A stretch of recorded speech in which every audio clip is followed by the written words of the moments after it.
உங்கள் சரணம் பரணும் மோடி நல்ல ஆட்சியை தொடரும் மோடி ஊழலை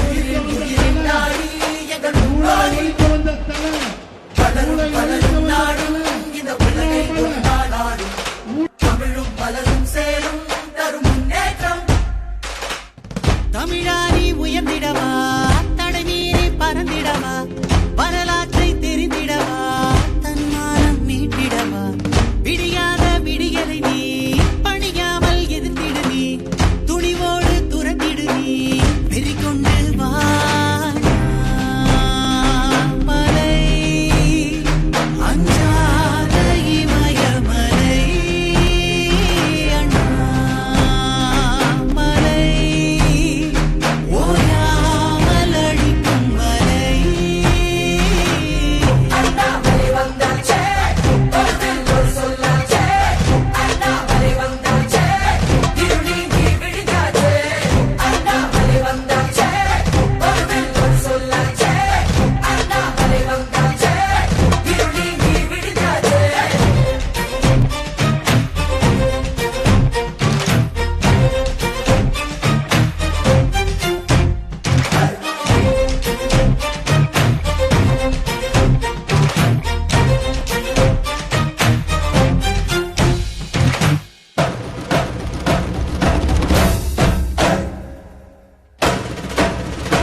மனதில் மனிதம் பெருகிடும் மாநிலம் முழுதும் தாமரைகள் மலரும் தமிழால் தமிழகம் உயர்ந்திடும் மோடி பெண்ணையா கூடலாம் அண்ணாமலையுடன் இணையலாம் மக்கள் மனதினை வெல்லலாம் வெற்றி வாகையை சூடலாம் உழைப்பாளர் வாழ்வுயர விவசாயம் பின்னுயர இளைஞர்கள் வாய்ப்புயர தாய்மார்கள் தலை நிமிர தாய் தமிழும் பெருமை பெற பால் முழுதும் புகழ் பாட என் மண் என் மக்களும் உணர்வோடு வாழமலை அஞ்சாத இமயமலை அண்ணாமலை ஓயாமல் அடிக்கும் மலை அண்ணாமலை வந்தாச்சே ஒரு வெள்ளோர் சொல்லாச்சே அண்ணாமலை வந்தாச்சே இருள் நீங்கி விடிஞ்சாச்சே அண்ணாமலை வந்தாச்சே ஒரு வெள்ளோர் சொல்லாச்சே அண்ணாமலை வந்தாச்சே இருள் நீங்கி விடிஞ்சாச்சே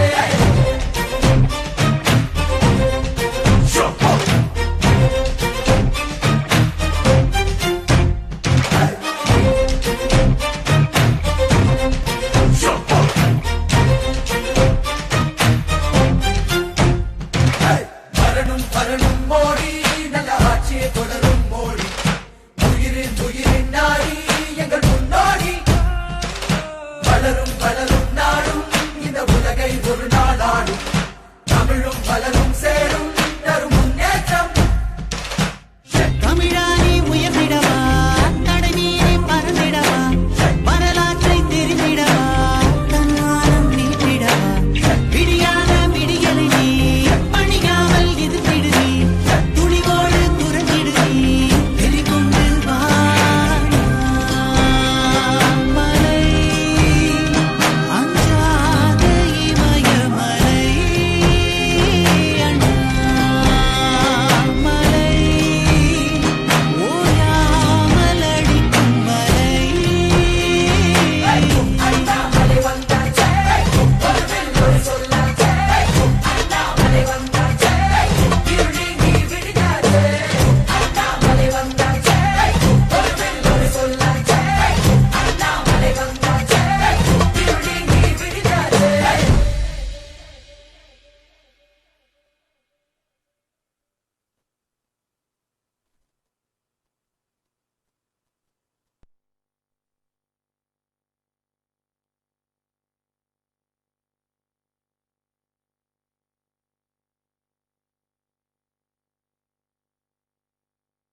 கொஞ்சம்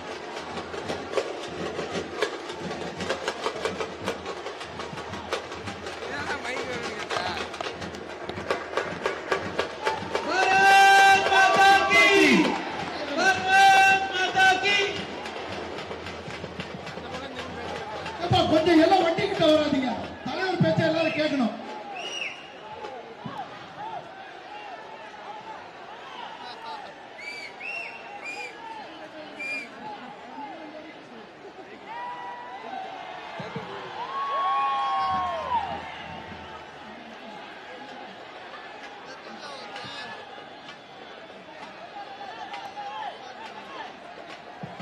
எல்லாரும்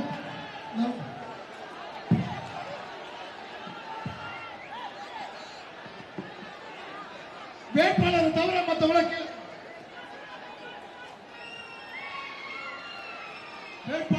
மற்றவங்கள கீழே இறங்க தயவு செஞ்சு. வேட்பாளர் தவிர மற்றவங்களா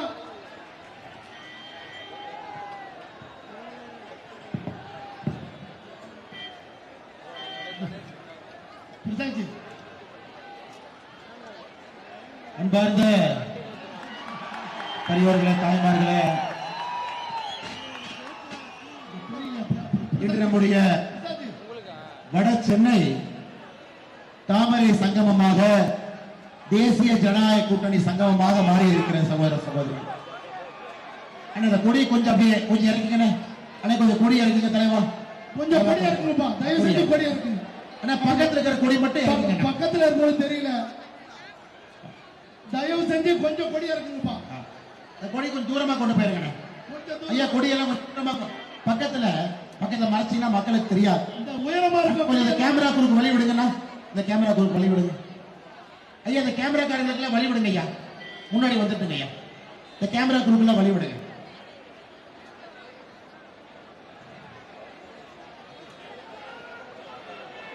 ஐயா கொடியை பின்னாடி கொடுத்துருங்க. முன்னாடி வச்சீங்கன்னா மக்களுக்கு மறைக்கும். கொடி வச்சுக்க பின்னாடி கொடுத்துருங்க. பின்னாடி வச்சுக்க. ஆனா பக்கத்துல இருக்கிற கொடி கொஞ்சம் பின்னாடி கொடுத்துருங்க ஐயா.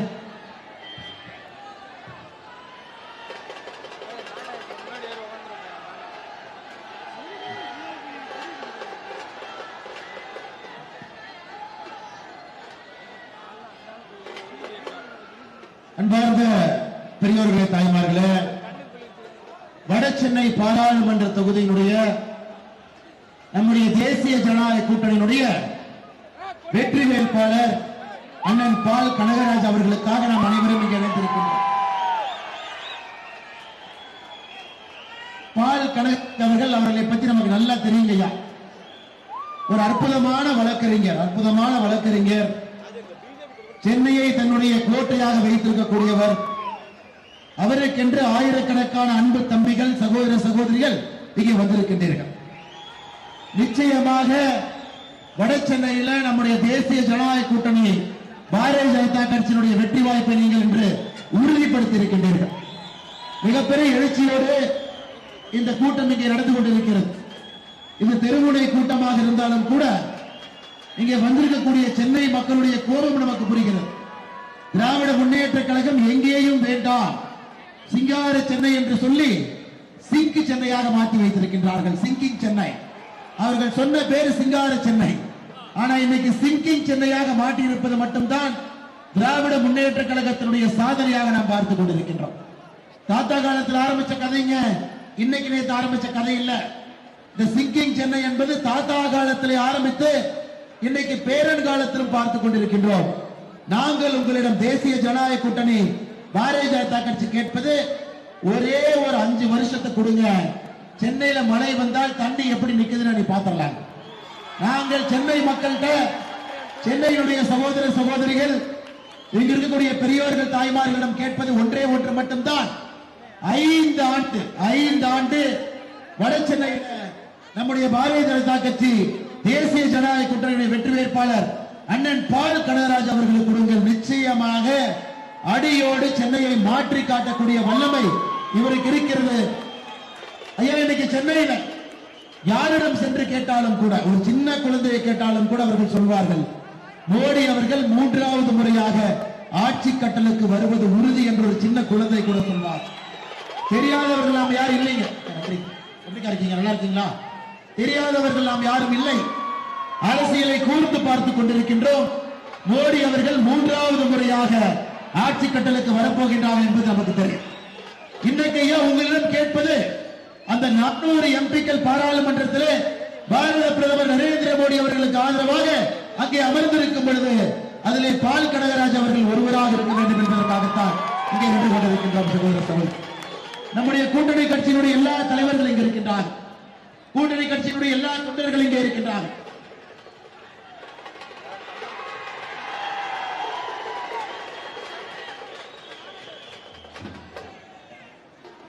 கூட்டணி கட்சியினுடைய எல்லா தலைவர்களும் தொண்டர்களும் கூட தங்களுடைய வேட்பாளர்கள் இருக்கின்றார்கள்.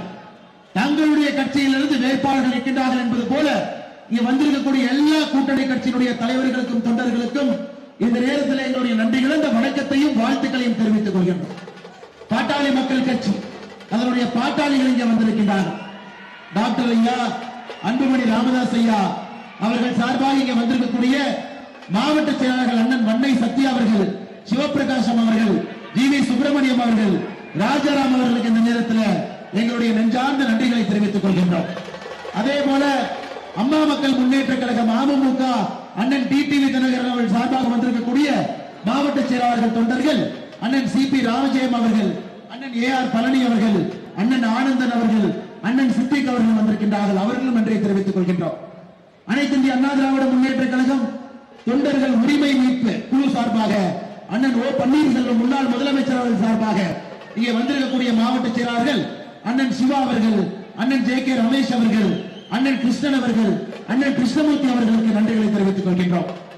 அண்ணன் ஜி.கே. வாசன் அவர்கள், மக்கள் தலைவர் ஜி.கே. மூப்பனார் ஐயா சார்பாக இங்கே வந்திருக்கக்கூடிய தமிழ் மாநில காங்கிரசினுடைய மாவட்ட செயலாளர்கள் பி.ஜி. சாக்கோ அவர்கள், அருண்குமார் அவர்கள், பாலா அவர்களுக்கு இந்த நேரத்தில் நன்றிகளை தெரிவித்துக் கொள்கின்றோம்.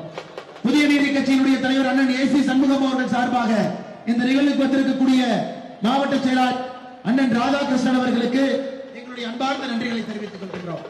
பாரதிய ஜனதா கட்சியினுடைய மூத்த தலைவர்கள், அதிகமான தலைவர்கள் இருக்கக்கூடிய பகுதி நம்முடைய வடசென்னை. நம்முடைய தலைவர்கள் எல்லாம் வடசென்னை கிழக்கினுடைய மாவட்ட தலைவர் ஆற்றல் மிகுந்த அண்ணன் கிருஷ்ணகுமார் அவர்கள், வடசென்னை மேற்கினுடைய மாவட்ட தலைவர் அண்ணன் எம்.கே. கபிலன் அவர்கள் கடுமையாக உழைக்கக்கூடியவர்கள், பாராளுமன்றத்தினுடைய பொறுப்பாளர் அண்ணன் சதீஷ்குமார் அவர்கள், பாராளுமன்றத்தினுடைய இணையமைப்பாளர் அண்ணன் ஏ.எம்.எஸ். பிரசாத் அவர்கள் எல்லோரும் கூட நம்முடைய வெற்றிக்காக கடுமையாக பாடுபட்டுக் கொண்டிருக்கின்றார்கள். அவர்களுக்கு இந்த நேரத்தில் வாழ்த்துக்களை வணக்கங்களை தெரிவித்து, வேறு வேறு சட்டமன்றத்தினுடைய பொறுப்பாளர்கள் ஜெய் கணேஷ், திருமுருகன், பிளாஸ்டிக் குப்பன் அவர்கள், நம்முடைய ஆற்றல் மிகுந்த ஒன்றிய தலைவர்கள் எஸ்.கே.டி. ரவி, ஜெகதீஷ், பாலு, கதிர், வெம்புடியான் சுரேஷ் அவர்கள், இந்த பூத்தினுடைய கிளை தலைவராக இருக்கக்கூடிய அண்ணன் தியாகராஜன் அவர்கள் எல்லோரும் இந்த நேரத்தில் நன்றி கலந்த வாழ்த்துக்களை வணக்கங்களை தெரிவித்துக் கொள்கின்றோம். சகோதரர்களே, அடுத்த 20 நாட்கள், ஏன்னா 5 வருஷம் பால் கனகராஜ் அவர்கள் சென்னை மக்களுக்கு வேலை செய்ய வேண்டால் நாம் அவருக்கு 20 நாள் வேலை செய்ய வேண்டும். அதை மறந்துடாது. 5 ஆண்டுகள் அண்ணன் பால் கனகராஜ் அவர்கள் நமக்கு சேவகையாக இருக்க வேண்டும் என்றால் அடுத்த 20 நாட்கள் நாம் அவருக்கு வேலை செய்ய வேண்டும். எல்லா வீட்டுக்கு போகணுங்க ஐயா, எல்லா மக்களையும் பார்க்கணும், தாய்மார்கள் இருக்கிறீங்க, எல்லோரையும் சந்தித்து அண்ணன் பால் கனகராஜ் அவர்களுக்கு பாரதிய ஜனதா கட்சி, தேசிய ஜனநாயக கூட்டணி, மாண்புமிகு பாரத பிரதமர் நரேந்திர மோடி அவர்களுக்கு தாமரை சின்னத்துல நீங்கள் வாக்கு சேகரிக்க வேண்டும். ஐயா, மக்கள் கேட்பாங்க, நம்ம ஓட்டு கேட்க போகும்போது மக்கள் கேட்பாங்க. ஏன்னா முதல் முறையான ஆட்சிக்கு வரலீங்க ஐயா, 10 ஆண்டு காலம் ஆட்சியில் இருந்திருக்கின்றோம். 10 ஆண்டு காலம் ஆட்சியில் இருந்து விட்டு மறுபடியும் 5 ஆண்டு காலம் வாக்கு கேட்கின்றோம். மக்கள் கேட்பாங்க. நீங்கள் தைரியமாக காலரை தூக்கிவிட்டு மக்களை பார்த்து சொல்லுங்க, வேலை செய்துவிட்டு அவருடைய அன்பை சம்பாதிப்பதற்காக மறுபடியும் களத்திற்கு வந்திருக்கின்றோம். 10 ஆண்டு காலத்திலே அற்புதமான ஆட்சியை கொடுத்திருக்கோம். தலை குனிந்து தொண்டர்கள் செல்ல வேண்டாம், தலை நிமிர்ந்து போங்க. திமுகவுடைய தலைவர்களே நெஞ்சு நிமிர்த்தி நடக்கும்போது நமக்கு என்னங்க பிரச்சனை? இவ்வளவு வேலையை செய்துவிட்டு லஞ்ச லாவண்யம் இல்லாத ஆட்சியை கொடுத்து விட்டு 10 ஆண்டு காலமாக அடித்தட்டு மக்களுக்காக வேலை செய்துவிட்டு 20 நாட்கள் நீங்கள் எல்லா வீடுகளுக்கும் சென்று வாக்கு சேகரிக்க வேண்டும். மக்கள் கேட்பாங்க, என்ன செய்தீர்கள் என்று கேட்டால் உங்க பாட்டுக்கு ஒரு நாள் முழுசா உட்கார்ந்து பேசாதீங்க. ஏன்னா பாரதிய ஜனதா கட்சி ஒரு நாள் முழுசா உட்கார்ந்து பேசலாம். இவ்வளவு செய்திருக்கின்றோம், அவ்வளவு செய்திருக்கின்றோம் என்று ஒரு வாக்காளரிடம் ஒரு நாள் பேசலாம். நான் உங்களிடம் வைக்கக்கூடிய அன்பான வேண்டுகோள், 10 விஷயத்தை சொல்லுங்க. 10 ஆண்டுகள் ஆட்சியில் இருந்திருக்கின்றோம், 10 விஷயத்தை சொல்லுங்க. 10 விஷயங்கள் செய்திருக்கின்றோம். முதல் விஷயம் ஐயா, யாராக இருந்தால் எல்லா வேலையும் செய்யறவங்க இங்க இருக்கிறோம். திருவோரத்திலே கடினமாக வேலை செய்யக்கூடிய சகோதர சகோதரி இங்க இருக்கிறாங்க. தொழில் நடத்துறவங்க இருக்கிறாங்க. தினமும் வேலைக்கு போறவங்க இருக்கிறாங்க. ஐடி கம்பெனில வேலை பார்க்கிறவங்க இருக்கிறாங்க இல்லைங்களா? ஆட்டோ டிரைவர் என்ன இருக்கிறாங்க. கடை வைத்து நடத்தக்கூடிய அன்பு சகோதர சகோதரிகள் இங்க இருக்கிறாங்க. எல்லோரும் கலந்து இருக்கக்கூடிய கலவையாக இருக்கின்றோம். எல்லோருக்குமே பொருளாதாரம் முக்கியம். ஐயா, அரசியல் வசனம் பேசலாம். இங்க திமுக காரங்க வந்து வடக்கு, தெற்கு, ஹிந்தி, சமஸ்கிருதம் இந்த 1960 பிஞ்சு மூலம் செயற்படுத்தி மறுபடியும் போட்டுக்கிட்டு வந்து அதையே பேசிக் கொண்டிருக்கிறார்கள். ஐயா, முதல் விஷயம் நாம் பேச வேண்டியது பொருளாதாரம். இந்த நாட்டை பொருளாதாரத்திலே உயர்த்தி இருக்கின்றோம். நாம் ஆட்சிக்கு வரும் பொழுது 11வது இடத்துல பொருளாதாரத்தில் இந்தியா இருந்தது உலக நாடுகள். இன்னைக்கு 5வது இடத்துக்கு கொண்டு வந்திருக்கின்றோம். 6 படிக்கட்டுகள் சாதாரணமான விஷயம் இல்லைங்க. 10 ஆண்டுகள்ல நம்முடைய கடுமையான உழைப்பு உலகத்தினுடைய 5வது பெரிய பொருளாதார நாடா மாத்திருக்கு. நம்முடைய சாதனை 1. திமுகவுடைய சாதனை 1 சொல்றேங்க ஐயா, அதே நீங்க சொல்லுங்க. திமுகவுடைய சாதனை என்னன்னா, கடன்கார மாநிலமாக தமிழ்நாட்டை மாற்றியது முதல் சாதனை. 33 மாதத்துல திமுக ஆட்சிக்கு வந்த பிறகு 3 லட்சம் கோடி ரூபாய் கடன் வாங்கி இருக்கின்றார்கள். 1 ரூபாய் 2 ரூபாய் இல்லைங்க, 3,50,000 கோடி ரூபாய் கடன் வாங்கி இருக்கின்றார்கள். தமிழ்நாட்டினுடைய மொத்த கடன் 8,53,000 கோடி. இந்தியாவிலே அதிகமாக கடன் வாங்கிய மாநிலம் அவர்கள் செய்த சாதனை. நம்முடைய சாதனை 11வது இடத்துல பொருளாதாரத்திலிருந்து 5வது இடத்துக்கு உயர்த்தி இருப்பது நம்முடைய சாதனை. ஐயா, 2வது எனக்கு எல்லாரும் புரிஞ்சுக்கணுங்க ஐயா, ஒரு மனிதனுக்கு பொருளாதாரம் எந்த அளவுக்கு முக்கியமோ நிம்மதியா தூங்கணும். சென்னைக்குள்ளே நடந்து சென்றால் எந்த வெடிகுண்டும் இங்க போட்டக்கூடாது, அந்த அளவுக்கு தைரியம் இருக்கு நமக்கு. என் நாடு பாதுகாப்பிலே உறுதியாக இருக்கு. இந்த நாட்டினுடைய உள்பகுதி முழுவதுமே மோடியை நல்லா பாத்துக்கிறாங்க. அவ்வளவு எளிதாக யாரும் இங்கே வந்துவிட்டு செல்ல முடியாது. காங்கிரசினுடைய 10 ஆண்டு கால ஆட்சியை பாருங்க, எங்கே பார்த்தாலும் குண்டுவெடிப்பு. ட்ரெயின்ல குண்டுவெடிப்பு, தீபாவளி அன்னைக்கு ஷாப்பிங் போறாங்க அங்க குண்டுவெடிப்பு, எல்லா இடத்திலும் குண்டுவெடிப்பு. காங்கிரசினுடைய ஆட்சி நடக்கும். இன்னைக்கு பாரதிய ஜனதா கட்சியினுடைய ஆட்சியில இந்தியாவை பொறுத்தவரை வலிமையாக பலமாக ஒரு நாட்டை உருவாக்கி இருக்கின்றோம். இதை திமுக ஆட்சியில சட்டம் ஒழுங்கு பாருங்க. இதுக்கு முன்னாடி மீட்டிங்ல ஒரு அண்ணன், இதுக்கு முன்னாடி ஒரு மீட்டிங்ல ஒரு அண்ணன் ஹெல்மெட் போட்டு வந்தார். நான் கேட்டேன், ஏங்க ஹெல்மெட் போட்டு வரேன்? ஆனா திமுக ஆட்சியில எந்த ரவுடி எப்ப வந்து வெட்டுவான்னு தெரியாததான் ஹெல்மெட் போட்டு வெளியே வர்றாங்க. திமுகவுடைய 33 மாத காலம் சட்ட ஒழுங்கையும் பெண்கள் இவ்வளவு பேர் இருக்கிறீங்க. திமுகவுடைய ஆட்சியில சகோதரிகள் தாய்மார்கள் சொல்லுங்க, தைரியமா நீங்க ரோட்ல நடந்து போவீங்களா? சட்டம் ஒழுங்கு சந்தி சிரித்துக் கொண்டிருக்கிறது திராவிட முன்னேற்ற கழகத்தினுடைய ஆட்சி. நம் ஆட்சியில இந்தியாவுடைய பாதுகாப்பை உறுதி செய்திருக்கின்றோம் சகோதரர். சமநீதி, சமூக நீதி. இன்னைக்கு கோயம்புத்தூர்ல அக்கா கனிமொழி அவர்கள் எனக்கு எதிராக வீதி வீதியா கத்திக்கிட்டு இருக்கிறாங்க.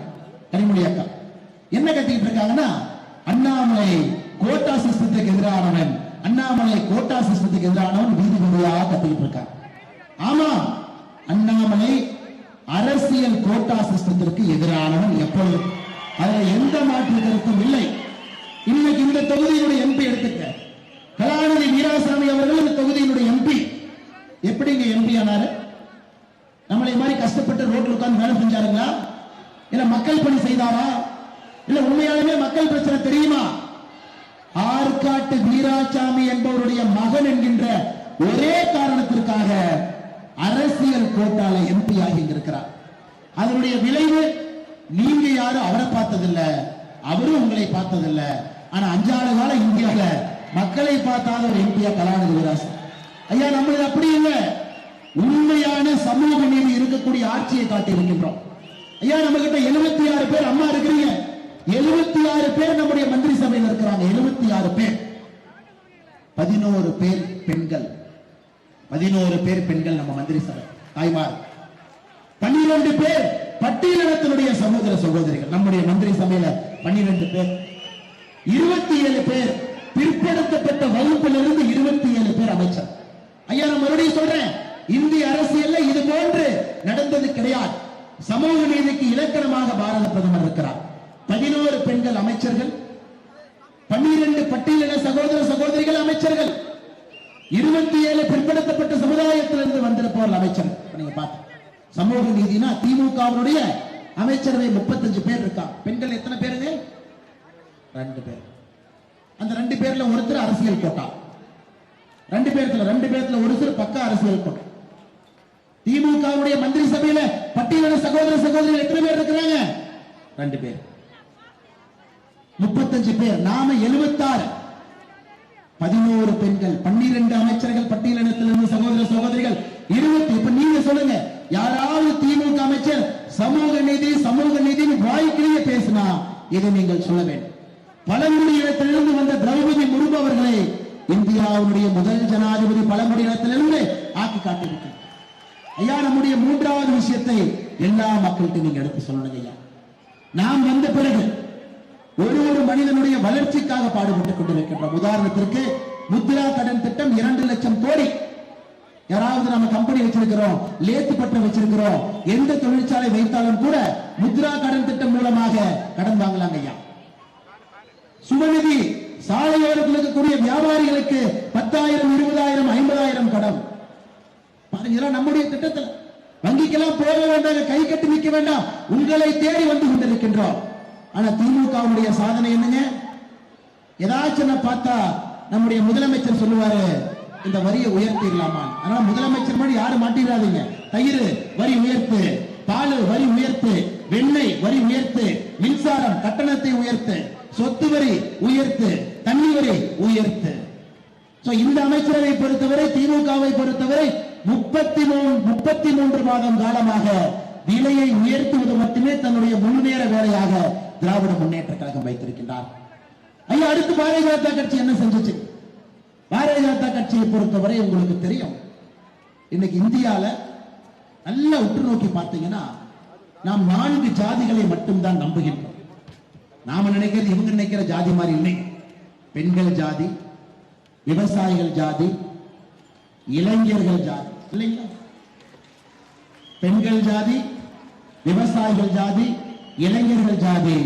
யாரெல்லாம் வறுமை கோட்டுக்கு கீழே இருக்கிறாங்களோ மீனவர்கள் ஜாதி, வறுமை கோட்டுக்கு இருக்கிறவங்க, இவர்களை மட்டும்தான் நம்முடைய அரசியலை செயல்பட்டுக் கொண்டிருக்கிறது. ஐயா, நம்மகிட்ட ஜாதி அரசியல் அவங்க சொல்ற மாதிரி பிரித்தாளக்கூடிய ஜாதி அரசியல் கிடையாது. நம்முடைய அரசியல் எல்லாம் மக்களை உயர்த்துவதற்கான அரசியல். எனக்கு எல்லா கட்சியும் பிரச்சாரம் பண்றாங்க. ஐயா, திமுகவுடைய பிரச்சாரத்தை பாத்தீங்கன்னா 1960 டேப் ரெக்கார்டர் மாதிரி பாடிட்டு இருக்காங்க. இது தேசிய தேர்தலே மறந்து போயிட்டாங்க. இது மோடி ஐயா தேர்தல். மக்கள் எல்லாம் தேசியத்திற்காக ஓட்டு போடுறாங்க, மக்கள் மோடி ஓட்டு போடுறாங்க, மக்கள் ஒரு வலிமையான நாடு. அதிமுக சென்னை கவுன்சிலர் எலெக்ஷன் மாதிரி பிரச்சாரம் பண்ணிட்டு இருக்கிறாங்க. நீங்க 2 பிரச்சாரத்தை டிவியில கேளுங்க, நீங்க தயவு செஞ்சு கேளுங்க, டிவியில கேளுங்க. அந்த பிரச்சாரம் என்பது நாட்டுக்காக பேசுறாங்களான்னு கேளுங்க. அதிமுகவுடைய பிரச்சாரம் சென்னை கவுன்சிலர் எலெக்ஷனை போல இருக்கு. திமுகவுடைய பிரச்சாரம் 1960 சட்டப்பேரவை எலெக்ஷனை போல. இரண்டு கட்சிகளுக்கும் இன்னைக்கு என்ன நடக்குதுன்னே புரியல. மக்கள் ஏன் தேசிய ஜனநாயக கூட்டணியின் பக்கம், பாரதிய ஜனதா கட்சியின் பக்கம் அலை அலையாக வருகின்றார்கள் என்று புரியவில்லை. ஆனால் காரணம், மக்கள் முடிவு செய்திருக்கின்றார்கள், மோடி அவர்கள் மறுபடியும் வர வேண்டும், மோடி அவர்கள் 3வது முறையாக அமர வேண்டும். அதுல இன்னைக்கு அனைத்து இந்திய அண்ணா திராவிட முன்னேற்ற கழகம் அதிமுக சொல்றாங்க, எதுக்கு உங்களுக்கு ஓட்டு போடணும்? அதிமுக சொல்றாங்க, மேல நாங்க வரமாட்டோம், ஆனா மேல வர்றவங்களை வலியுறுத்துறதுக்காக ஓட்டு போடும். அப்படின்னு சும்மா தக்காளி தொக்கா அவரு பால் கனகராஜன் தக்காளி தொக்கா. அனைத்து இந்திய அண்ணா திராவிட முன்னேற்ற கழகம் சொல்லுகின்றார்கள், நாங்க மேல ஆட்சிக்கு வரமாட்டோம், மேல யாராச்சும் வந்தாங்கன்னா நாங்க போய் அப்படி நைஸா வலியுறுத்திட்டு வருவோம் அப்படின்னு. ஐயா, வலியுறுத்துவதற்குத்தான் பால் கனகராஜ் அவர்கள் இங்கே இருக்கின்றார். வேலையை செய்வதற்குத்தான் பால் கனகராஜ் அவர்கள் இங்கே இருக்கின்றார்.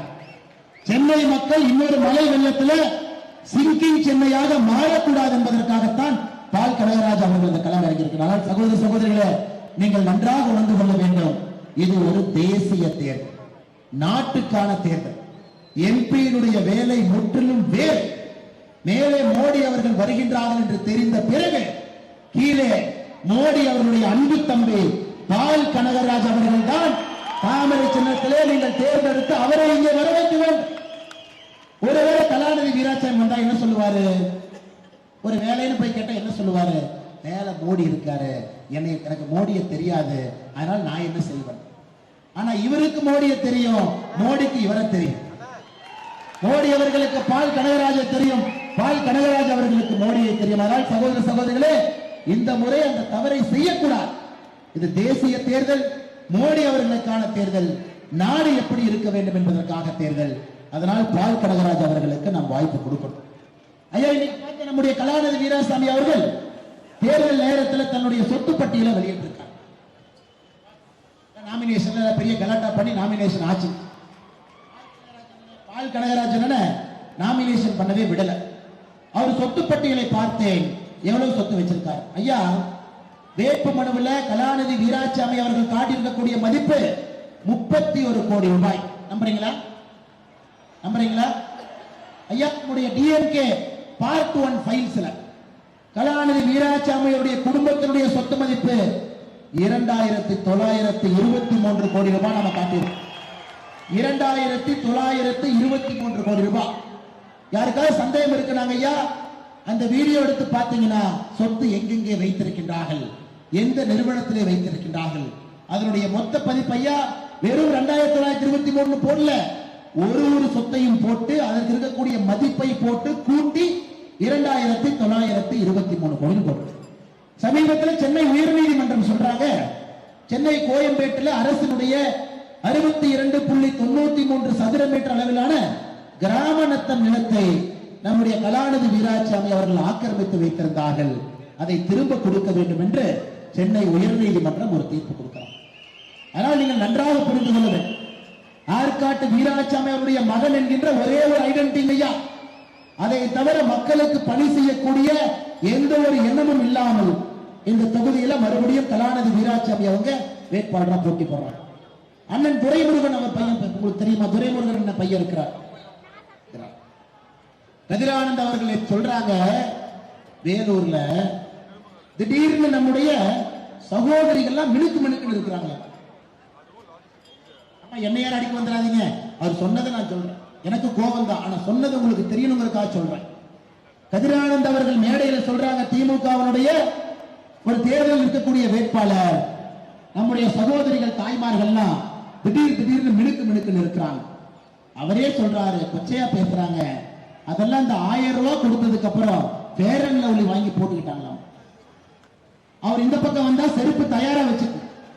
நான் வட சென்னையிலே சொல்லிவிட்டு போகின்றேன், நம்முடைய சகோதரிகளை தாய்மார்களை அவமானப்படுத்தவங்க ஊருக்குள்ள எந்த காரணத்துக்கு விட்டுறாரு. ஏதோ இவனுக்கு கொடுக்கிற 1000 ரூபாயில தான் நம்ம ஃபேர் அண்ட் லவ்லியை வாங்கி மினுக்கு மினுக்குன்னு போட்டுக்கிறோமா, பாயிண்ட்ஸ் பவுடர் போட்டுக்கிறோமா. ஆனால் சகோதர சகோதரிகளை கொச்சைப்படுத்துவது தன்னுடைய முழுவேற வேலையாக திராவிட முன்னேற்ற கழகம் வச்சிருக்கிறாங்க.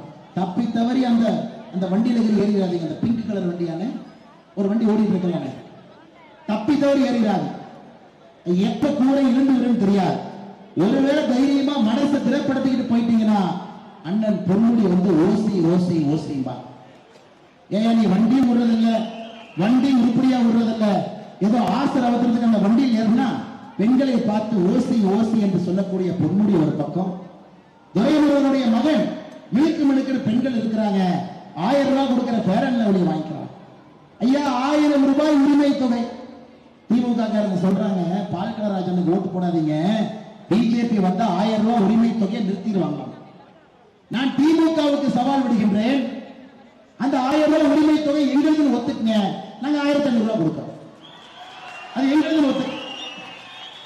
இன்னெல்லாம் பாருங்க ஐயா பிரச்சாரம், கொஞ்சம் நம்ம ஏமாந்தோம்னா அப்படியே பேசிட்டு அழகா அப்படியே போயிடுறாங்க.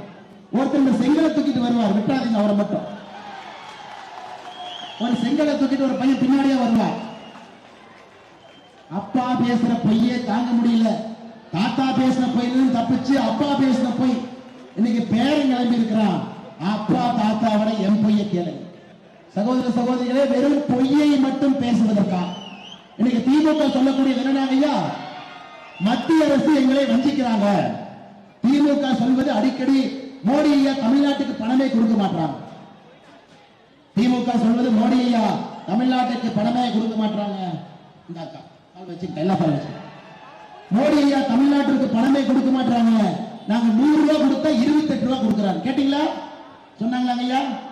சரி, ஐயா, கோபாலபுரத்திற்கு பணம் கொடுத்தா தான் நம்ம பணம் கொடுத்தா கணக்கு எழுதுவாங்களாம். அதாவது 100 ரூபாய் கொடுப்பாங்களாமா. நாம தமிழக அரசுடைய பட்ஜெட் கொடுப்போமா, அது மட்டும்தான் கணக்கா 28 ரூபாயா. ஐயா, 45 லட்சம் விவசாயிகளுக்கு தாய்மார்களே வருஷத்துக்கு 6000 ரூபாய் கொடுக்கிறது கணக்கு இல்லையா? அந்த 45 லட்சம் விவசாயிகளுக்கு பிரதமருடைய விவசாய கௌரவ நிதியில இதுவரை 30,000 ரூபாய் வங்கி கணக்குக்கு வந்திருக்கு. 30,000 ரூபாய். இவன் 1 ரூபாய் கொடுத்துட்டு 1000 ரூபாய் கொடுத்துட்டு போடுற சீல் இருக்குதுங்களா பாரு. 30,000 ரூபாய் 45 லட்சம் பேருக்கு நம்ம கொடுத்துருக்கிறோம் ஐயா. சத்தமே இல்ல. அது கணக்குல வராதாமா. ஏன் கணக்குல வராதுன்னா, அது மோடி ஐயா நேர அக்கௌண்ட்ல போட்டாரு, நான் கமிஷன் அடிக்க முடியல, அது 28 ரூபாய் கணக்குல வராது. இன்னைக்கு பெண்கள் நீங்கள் நின்று கொண்டிருக்கின்றீர்கள். இன்னைக்கு மோடி ஐயா சிலிண்டர் 400 ரூபாய் மானியம். மோடி ஐயா சிலிண்டர் இல்ல, தனி சிலிண்டர் 300 ரூபாய் மானியம். தமிழகத்திலே 40 லட்சம் பேருக்கு வருது. அது கணக்கு இல்லையாமா. கோபாலபுரத்து மூலமா கொடுத்தா தான் கணக்கு. சுவநிதி சாலையோர பெரியவர்கள் யாரெல்லாம் வியாபாரம் செய்யக்கூடிய பெரியவர்கள் தாய்மார்களுக்கு 10,000 20,000 ரூபாய் சுவநிதி மூலமாக பணம் கொடுக்கும். முத்ரா கடன் திட்டம் 2 லட்சம் கோடி ரூபாய் கொடுத்திருக்கின்றோம். அதெல்லாம் இது பரோட்டா, இந்த சூரியன் பரோட்டா சாப்பிடுவார். அதெல்லாம் இல்ல, அழுகி முதல்ல இருந்து பரோட்டா கணக்கு எழுது அப்படிங்கிற மாதிரி. நாம் நேரடியாக வங்கி கணக்குக்கு பணத்தை கொடுத்தால் அது கணக்கு இல்லையாமா. இந்த கோபாலபுரத்தை கொடுத்து எதுக்கே கொடுக்கணும்? கமிஷன் அடிக்கவா? இவன் கமிஷன் அடிக்கவா? சகோதர சகோதரிகளை தெளிவா புரிஞ்சுக்கணுங்க. திராவிட முன்னேற்ற கழகம் இந்த தேர்தலிலே வைக்கக்கூடிய ஒரு விஷயமும் போய் வட இந்தியாவுக்கு போங்க. வட இந்தியாக்காரன் திட்டுறான், நண்பர்கள் அங்க இருக்கிறான். என்ன சொல்றாங்க? என்னப்பா நீ எப்ப பார்த்தாலும் மோடியை கொண்டே தமிழ்நாட்டிலே வச்சுக்கிற, எங்க ஊர் பக்கம் எடுப்பான். எப்ப பார்த்தாலும் இங்கே இருக்கிறார். காசி தமிழ் சங்கம் உங்க ஊருக்கு நடத்துறாரு, எங்க ஊருக்கு நடத்த மாட்டார். சௌராஷ்டிரா தமிழ் சங்கம் உங்க ஊருக்கு நடத்துறாரு, எங்க ஊருக்கு நடத்தல. வட இந்தியாவுடைய நண்பர்களை திட்டுறான். ராமேஸ்வரம் கோயிலுக்கு வர்றாரு, அடிக்கடி இங்கே வர்றாரு, தமிழ் தான் கத்துக்க முடியலன்னு வருத்தப்படுறாரு, மேடையிலே கண்கலங்கிறாரு, உலகத்தினுடைய தொன்மையான மொழி தமிழ் மொழிங்கிறார். இன்னைக்கு வட இந்தியாவில் இருக்கக்கூடிய சகோதர சகோதரிகள் சொல்லுகின்றார்கள், மோடி அவர்களை நீங்க தமிழ்நாட்டுக்காரனா ஆக்கிக்கீங்க, அங்கேயே வச்சு. அந்த அளவுக்கு நம்முடைய தமிழ்நாட்டின் கலாச்சாரத்தின் மீது, மொழியின் மீதும் மக்களின் மீதும் அன்பு செலுத்தக்கூடிய மோடியை பார்த்து தமிழ்நாட்டை புறக்கணிக்கின்றார்கள் என்று திராவிட முன்னேற்ற கழகம் சொல்றாங்க. நீங்க நம்புறீங்களா ஐயா? ஐயா சத்தியமா சொல்லட்டுமா? உண்மை சொல்லட்டுங்களா? தமிழ்நாட்டு மக்கள் ஸ்டாலினை பார்த்ததை விட மோடி அதிகமா பார்த்திருக்கிறாங்க. இவரு ஸ்டாலின் ஐயா மேக்கப்பை போட்டு சைக்கிள் எடுத்து அதை ஓட்டி போறதுக்குள்ள மோடி ஐயா 3 முறை வந்து மக்களை பார்த்து டெல்லி போயிடுறான். ஆனால் இன்றைக்கு நம்முடைய தமிழ்நாட்டு மக்களுக்கு நான் சொல்லுகின்றேன், சகோதர சகோதரிகளே, நீங்களே உண்மையை பாருங்க. நீங்கள் முதலமைச்சர் ஸ்டாலின் அவர்களை தமிழ்நாட்டிலே பார்த்ததை விட மோடி அவர்களை தமிழகத்திலே அதிகமாக பார்த்திருக்கின்றீர்கள். அதுதான் மோடி அவர்கள் நம்முடைய மக்களுக்கும் நம்முடைய மண்ணிற்கும் நம்முடைய கலாச்சாரத்திற்கும் பாடுபடுகின்றார்கள் என்கின்ற உண்மை. அதனால் உங்களிடம் வைக்கக்கூடிய ஒரே ஒரு வேண்டுகோள், இந்த சரித்திர வாய்ப்பை நாம் தவறவிடக் கூடாதுங்க. சரித்திர வாய்ப்பு, மறுபடியும் இந்த வாய்ப்பு வராது. மறுபடியும் மோடி இருக்கணும், இங்க திமுக இருக்கணும். நம்முடைய நல்லாட்சி இருக்கணும், இங்கே மோசமான ஆட்சி இருக்கணும். மறுபடியும் அண்ணன் பால் கடராஜ் வேட்பாளராக இருக்கணும். இந்த சூழல் அமைஞ்சு வரும்.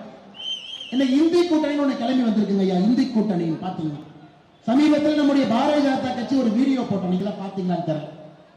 ராகுல் காந்தி உட்கார்ந்திருப்பாரு, ராகுல் காந்திக்கு பின்னாடி எல்லாம் உட்கார்ந்திருப்பாங்க. இந்த வீடியோ பாத்தீங்களா? ஒரு பொண்ணு வீட்டுக்கு மாப்பிள்ளை கூட்டிட்டு போறாங்க. பொண்ணு உட்கார்ந்துருக்கு. பொண்ணோட அப்பா கேட்கிறாங்க, இத்தனை பேர் வந்திருக்கிறீங்களேங்க, வெக்கமா இல்லையா? மாப்பிள்ளை ஒருத்தர் யாருன்னு சொல்லுங்க. உடனே ராகுல் காந்தி சொல்றாரு, அவங்க எல்லாம் வேலை செய்வாங்க, ஆனா நான் வந்து சாப்பிட்றதுக்காக வந்திருக்கேன் அப்படின்பா. உடனே பொண்ணோட அப்பா சொல்றாரு, அதெல்லாம் வேண்டாங்க, மாப்பிள்ளை யாருன்னு சொல்லுங்க. உடனே லல்லு பிரசாத் யாதவுடைய பையன் சொல்லுவான், அப்பா நான் வேணா மாப்பிள்ளையா இருந்துக்கிட்டுமா? லல்லு பிரசாத் யாதவ் சொல்றாரு, நீ பீகார்ல மாப்பிள்ளையா இருப்பா, இந்தியாவுக்கு நான் தான் மாப்பிள்ளை. அரவிந்த் கெஜ்ரிவால் சொல்லுவாரு, நான் புதுசா வந்திருக்கேன், நான் மாப்பிள்ளையா இருக்கட்டுமா? சோனியா காந்தி சொல்லுவாங்க, 40 வருஷமா ஒரு மாப்பிள்ளைய தயார்படுத்திக்கிட்டே இருக்கேன், இவரு மாப்பிள்ளை. சகோதர சகோதரிகளை நீங்கள் புரிந்து கொள்ள வேண்டும், இந்தி கூட்டணியில தலைவர்களே கிடையாது, பிரதம மந்திரி வேட்பாளரே இல்லை. இவருடைய கையிலே நம்முடைய நாட்டை கொடுக்க போறோமா? அதுல நம்முடைய அண்ணன் ஸ்டாலின் அவர்கள் சொல்லுவாரு, நானு நீங்க தமிழ்நாட்டுல பண்ணதே போதும், அப்படியே ஓரத்தில் உட்கார்ந்துருக்க நாங்க பார்த்தோம். அதனால் சகோதர சகோதரிகளே, நமக்கு இருக்கக்கூடிய பிரதம மந்திரி வேட்பாளர் ஒரே ஒருவர் மட்டும்தான், அது பாரத பிரதமர் நரேந்திர மோடி அவர்கள். கண்ணு கெட்டிய தூரம் வரை நமக்கு தலைவர்கள் கிடையாது. இந்திய கூட்டணியை 2024 பாராளுமன்ற தேர்தலிலே இது நிராகரிக்கப்பட வேண்டிய கூட்டணி இந்திய கூட்டணி. அதனால் உங்களுக்கு என்னுடைய அன்பான வேண்டுகோளை மறுபடியும், மீனவ சொந்தங்கள் நிறைய பேர் இருப்பது வடச்சென்னை. அதனால்தான் பால் கனகராஜன் இங்கே களமிறக்க வேண்டும் என்று களமிறக்கிறது. இன்னைக்கு நீங்க சொல்லுங்க, மீனவ சொந்தங்களுக்கு முதலாக தனி அமைச்சரவை ஆரம்பிச்சது யாருங்க ஐயா? 1947 சுதந்திரம், 52 முதல் அரசு, 2019 தான் மீனவர்களுக்கு முதலாக ஒரு தனி அமைச்சரவை. 2019 தான் மீனவ சொந்தங்களுக்கு தனி அமைச்சரவை ஆரம்பிக்கும். ஏன்? மோடி அவர்களை பொறுத்தவரை மீனவ சொந்தங்கள் இந்தியாவுடைய 2வது ராணுவம். நீங்க மீனவர்கள் கிடையாதுங்க, மீன் விவசாயிகள் கிடையாது. இங்க இருக்கக்கூடிய மீன் சொந்தங்கள் இந்தியாவினுடைய 2வது ராணுவம் என்று நாங்கள் பார்க்கின்றோம். அந்த அளவுக்கு நம்முடைய நாட்டிற்காக பாடுபடக்கூடிய மீனவ சொந்தங்களுக்கு 2019 தனி அமைச்சரவை.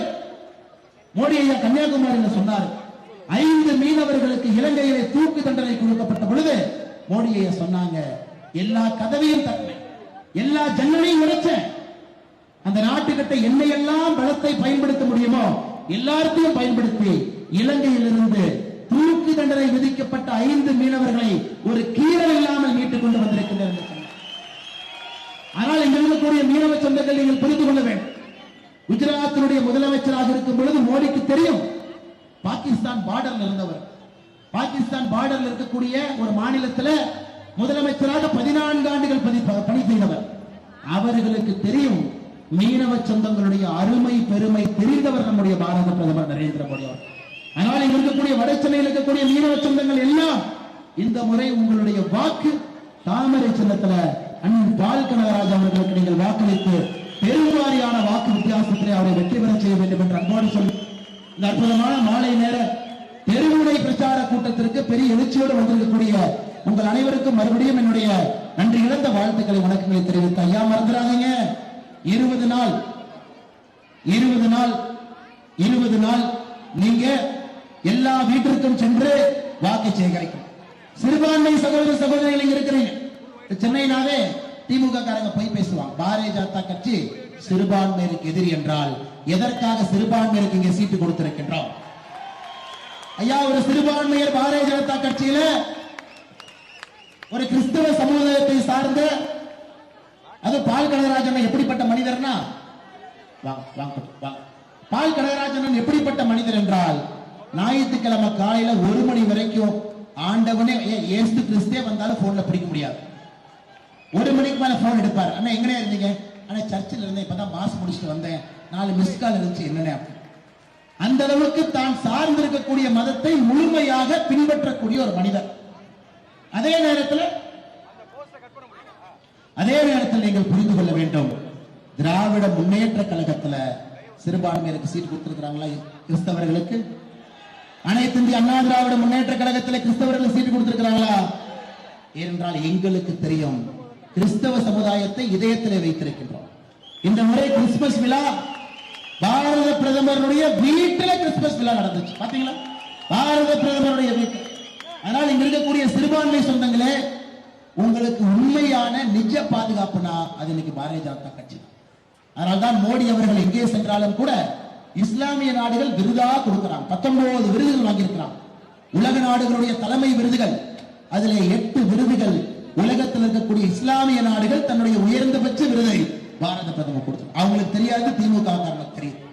அதனால் சகோதர சகோதரிகளே, பால் கனகராஜ் அவர்கள் எல்லா விதத்திலும் உங்களுக்கு பொருத்தமான அற்புதமான ஒரு பாராளுமன்ற உறுப்பினராக நீங்கள் அவரை பெற்றுக்கொள்ள வேண்டும், வாக்களிக்க வேண்டும், பெருவாரியான வாக்கு வித்தியாசத்திலே அவரை வெற்றி பெற செய்ய வேண்டும்.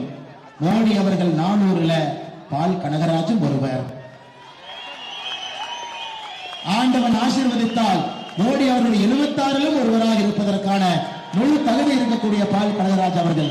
இங்க வந்திருக்கக்கூடிய எல்லா அன்பு சொந்தங்களுக்கும் நன்றி இழந்த வாழ்த்துக்களை வணக்கங்களை தெரிவித்து மிக பொறுமையாக நின்று கொண்டிருக்கின்றீர்கள்.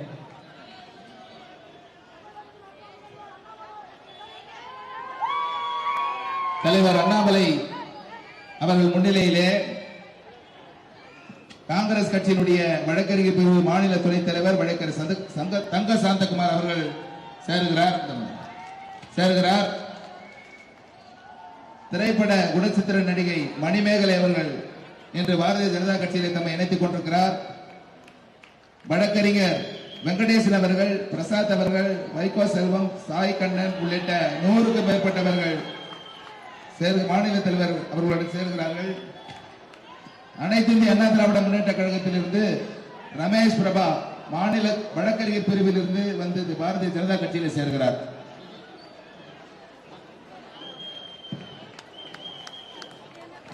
அண்ணன் பிஜு ஜாக்கா அவர்கள் தலைவர் அவர்களுக்கு சாலை அளித்தார். பாமக சார்பாக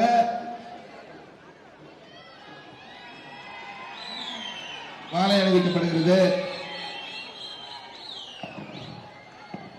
அண்ணன் ஓபிஎஸ் கட்சியின் சார்பாக தலைவர் அண்ணாமலை அவர்களுக்கு சால்வை அளிக்கப்படுகிறது.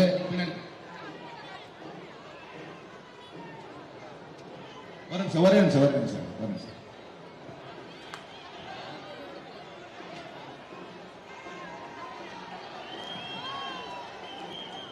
ஊழலை ஒழிக்க வந்த மலை, ஊழலை ஒழிக்க வந்த மலை, ஊழலை ஒழிக்க வந்த தலை, ஊழலை ஒழிக்க வந்த தலை.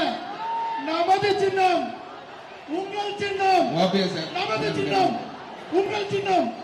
ஊழலை ஒழிக்க வந்த தலை. வடசென்னை மாவட்ட தலைவர் அண்ணன் ஜே கே ரமேஷ் அவர்கள். காங்கிரஸ் வட்ட தலைவர் வி தனசேகர் அவர்கள் தங்களை சாந்தகுமார் வழக்கறிஞர் மாநில காங்கிரஸ் பிரிவிலிருந்து தலைவர் முன்னிலே நம்மை இணைத்துக் கொள்கிறார். சட்டமன்ற அமைப்பாளர், திருவள்ளூர் சட்டமன்ற அமைப்பாளர் ஜெய கணேஷ் அவர்கள் தலைவர் அவர்களுக்கு தாமரை மாலை அணிவிக்கின்றார். என்ன மாலை?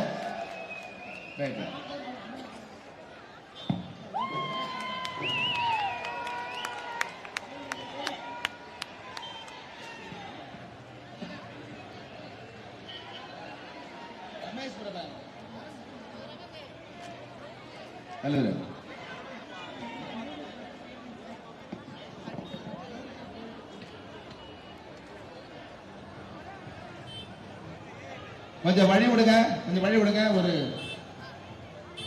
ஒரு மரண ஊர்வலம் வருகிறது. தயவு செய்து கொஞ்சம் வழி விடுங்க. ஒரு மரண ஊர்வலம் வருகிறது, வழிவிடவும் தயவு செய்து கொஞ்சம் வழி விடுங்க.